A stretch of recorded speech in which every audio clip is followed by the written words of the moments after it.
Salam kenal semua, perkenalkan saya Nasya Putri Sari Gading, mahasiswa program studi ilmu administrasi fiskal angkatan 2023. Pada kesempatan kali ini, saya akan mengenalkan kita semua dengan konsep deductible expenses atau biaya pengurang penghasilan kena pajak.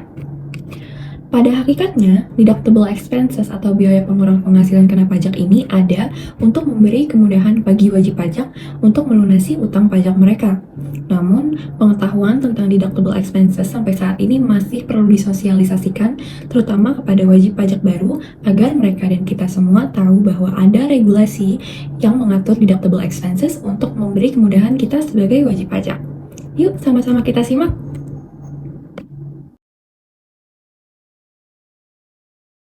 Jadi, pajak penghasilan adalah jenis pajak yang dikenakan kepada badan atau orang pribadi atas penghasilan yang diterima dalam 1 tahun pajak.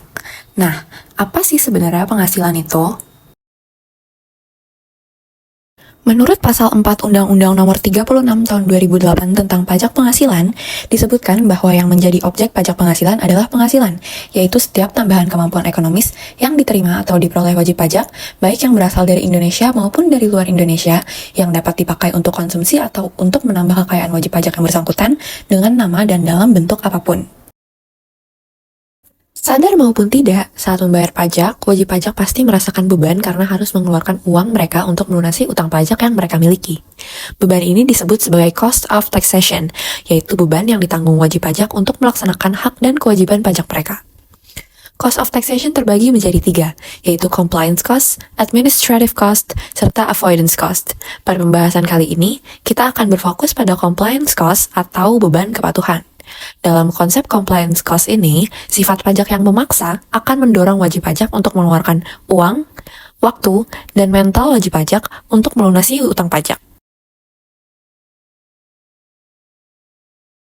Nah, untuk tetap memenuhi asas ease of administration dalam pemungutan pajak, meskipun ada beban-beban yang sudah saya sebutkan sebelumnya tadi, perlu diwujudkan convenience of payment. Hal ini bertujuan untuk mengurangi beban yang ditampung wajib pajak untuk melaksanakan kewajiban perpajakan mereka dan meningkatkan kepatuhan mereka. Sebagai salah satu upaya untuk mewujudkan convenience of payment, terutama untuk mengurangi direct money cost dalam pelaksanaan kewajiban pajak, terdapat tax reliefs atau segala hal yang mengurangi pajak bagi wajib pajak. Tax reliefs terbagi menjadi tax offset dan tax deduction. Tax offset yang dalam bahasa Indonesia berarti secara literal kompensasi pajak, terbagi lagi menjadi personal exemption dan tax credits. Personal exemption di Indonesia diimplementasikan dalam penghasilan tidak kena pajak atau PTKP yang diatur dalam pasal 7 UU Pajak Penghasilan. Tax credits atau kredit pajak diimplementasikan di Indonesia pada pajak penghasilan pasal 21, 22, 23, 24, dan 25. Sedangkan tax deduction yang dalam bahasa Indonesia berarti pengurangan pajak merujuk pada biaya 3M.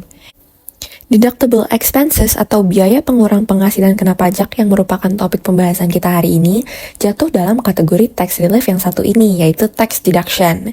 Biaya pengurang penghasilan kena pajak di Indonesia diatur dalam pasal 6 ayat 1 Undang-Undang Pajak Penghasilan. Nah, ngomong-ngomong biaya 3M, apa sih sebenarnya biaya 3M itu? Biaya 3M berarti biaya mendapatkan, menagih, dan memelihara penghasilan. Biaya 3M adalah biaya yang berhubungan langsung dengan usaha atau kegiatan. Biaya 3M ini termasuk dalam deductible expenses atau biaya yang boleh menjadi pengurang penghasilan kena pajak. Dalam menentukan biaya-biaya yang boleh dikurangkan saat menghitung pajak, tentu diperlukan regulasi yang mengatur biaya yang tidak boleh dijadikan pengurang penghasilan kena pajak atau non-deductible expenses. Ketentuan yang mengatur non-deductible expenses berada dalam pasal 9 ayat 1 Undang-Undang Pajak Penghasilan. Nah, seperti yang sudah saya sebutkan sebelumnya, biaya pengurang penghasilan kena pajak atau deductible expenses di Indonesia diatur dalam pasal 6 ayat 1 Undang-Undang Nomor 36 Tahun 2008 tentang pajak penghasilan. Nah, apa-apa aja sih yang masuk dalam biaya pengurang penghasilan kena pajak atau deductible expenses ini? Yuk kita cari tahu bareng-bareng. Jadi, biaya-biaya yang dapat menjadi pengurang penghasilan kena pajak. Pertama, ada biaya yang secara langsung atau tidak langsung berkaitan dengan kegiatan usaha. Antara lain, biaya pembelian bahan, biaya yang berkenaan dengan pekerjaan atau jasa termasuk upah, gaji, honorarium, bonus, gratifikasi, dan tunjangan, bunga, sewa, dan royalti, biaya perjalanan, biaya pengolahan limbah, premi asuransi, biaya promosi dan penjualan, biaya administrasi, dan pajak kecuali pajak penghasilan. Selanjutnya, dalam poin B, terdapat penyusutan atas pengeluaran untuk memperoleh harta berwujud dan amortisasi atas pengeluaran untuk memperoleh hak dan atas biaya lain yang mempunyai masa manfaat lebih dari 1 tahun. Peraturan ini diatur lebih lanjut dalam pasal 11 dan pasal 11 ayat 1 UU PPH, dan penyusutan yang dimaksud yaitu penyusutan atas aset yang dimiliki, bukan yang sewa ya. Di poin C, terdapat iuran kepada dana pensiun yang pendiriannya telah disahkan oleh Otoritas Jasa Keuangan. Lalu di poin D terdapat kerugian karena penjualan atau pengalihan harta yang dimiliki dan digunakan dalam perusahaan atau yang dimiliki untuk mendapatkan, menagih, dan memelihara penghasilan. Di poin E terdapat kerugian selisih kurs mata uang asing. Di poin F terdapat biaya penelitian dan pengembangan perusahaan yang dilakukan di Indonesia. Di poin G terdapat biaya beasiswa, magang, dan pelatihan yang boleh bertempatan di dalam negeri maupun luar negeri dengan syarat nominalnya dinilai wajar. Lalu di poin H terdapat piutang yang nyata-nyata tidak dapat ditagih dengan syarat telah dibebankan sebagai biaya dalam laporan laba rugi komersial. Lalu wajib pajak harus menyerahkan daftar piutang yang tidak dapat ditagih kepada DJP, lalu telah diserahkan perkara penagihannya kepada pengadilan negeri atau instansi pemerintah yang menangani piutang negara. Lalu syarat keempat, syarat sebagaimana dimaksud pada angka 3 tidak berlaku untuk penghapusan piutang tak tertagih debitur kecil sebagaimana dimaksud dalam pasal 4 ayat 1 huruf K UU PPH.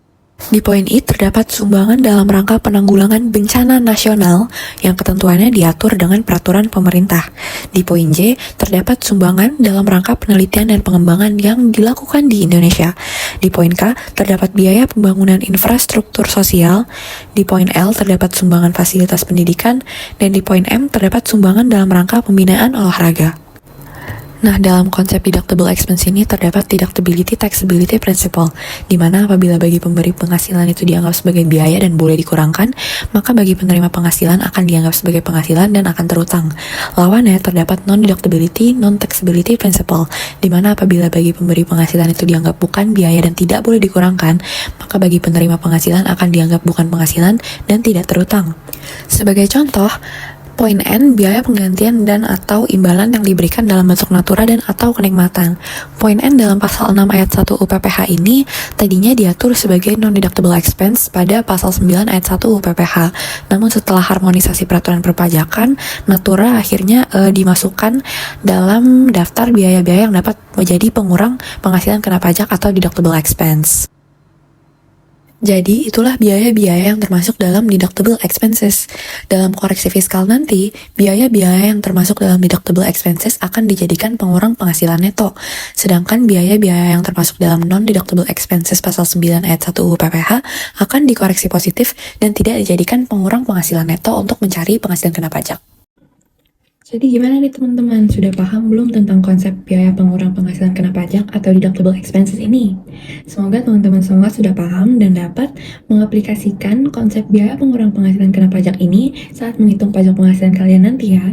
Saya harap video ini dapat menambah pengetahuan perpajakan kalian dan meningkatkan kepatuhan kalian dalam melaksanakan kewajiban perpajakan. Terima kasih dan sampai jumpa lagi.